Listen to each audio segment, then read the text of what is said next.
अगर एपीएमसी के व्यापारियों की बात मानी जाए तो जो आपने अभी कहा वो बिल्कुल सही है, क्योंकि वहाँ जब कुछ व्यापारियों से और कुछ वहाँ पैकेजिंग करने वाले लोगों से हमारी बातचीत हो रही थी तो उन्होंने साफ तौर पर कहा कि अब तक जो है वहाँ पे एपीएमसी में खास बात यह है मयूरी की जितनी यूनियंस हैं वो एनसीपी के अंडर ही हैं। वहाँ पे ज़्यादातर जो सदस्य हैं एनसीपी के हैं, लेकिन उन लोगों का कहना है कि और उन्होंने साफ कहा व्यापारियों ने कि इस तरह के छापे डलवा कर सरकार बहुत बेवकूफ़ी कर रही है, क्योंकि जो थोड़ी बहुत सहानुभूति बच गई है सरकार के लिए वो भी व्यापारियों में खत्म हो जाएगी, क्योंकि ज़्यादातर जो वहाँ पर व्यापारी हैं वो एनसीपी के पक्ष में है। उन्होंने कहा कि अभी हाल ही में एनसीपी के सदस्य जो हैं विद्या चौहान, उनके बयान के बाद एक तो वहाँ के जो व्यापारी हैं गुजराती व्यापारी वो थोड़े नाराज हैं। अब कल जो वारदात हुई है उसके बाद अब उनका कहना है कि धीरे धीरे सारे लोग खिंच जाएंगे। तो वहाँ व्यापारी भी यही कह रहे हैं कि शायद अब तक सरकारी शहर में ही ये सब कुछ हो रहा था, आराम से व्यापारी काम कर रहे थे, लेकिन शायद अब उनका कहना है कि केंद्र से महंगाई को लेकर अब बहुत ज़्यादा दबाव आने लगा। लगातार महंगाई पर प्रश्न उठाए जा रहे थे, हर जगह मुहिम चलाई जा रही थी,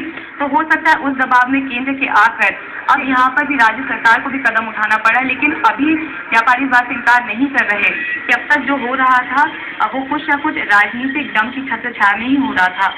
ये दर्शकों को दिखाया कि आखिर कल वहाँ पर क्या हुआ, सोमवार के दिन क्या हुआ एपीएमसी के मार्केट में। दरअसल सोमवार को कुछ राजनीतिक अधिकारी एपीएमसी मार्केट व्यापारियों के लाइसेंस जांचने पहुंचे। उन्हें सूचना मिली थी कि कुछ व्यापारी बिना लाइसेंस के भारी